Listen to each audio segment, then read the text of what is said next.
Hello and a warm welcome to your very first engineering mechanics lecture.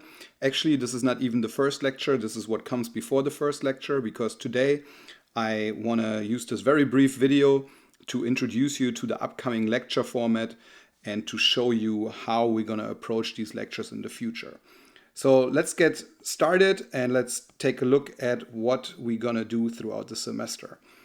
So my first goal here today is to introduce and explain the general format to you so that you know what we will do throughout the entire semester. In fact, we're going to use the same concept for every lecture, no questions asked. We're going to do the same thing over and over and over again so that you can focus only on the content and don't have to worry about any changes in how the material is delivered to you.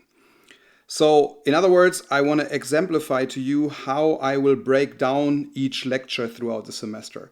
So each lecture is broken down into different components, and I want to show you why that is and what the philosophy behind that is.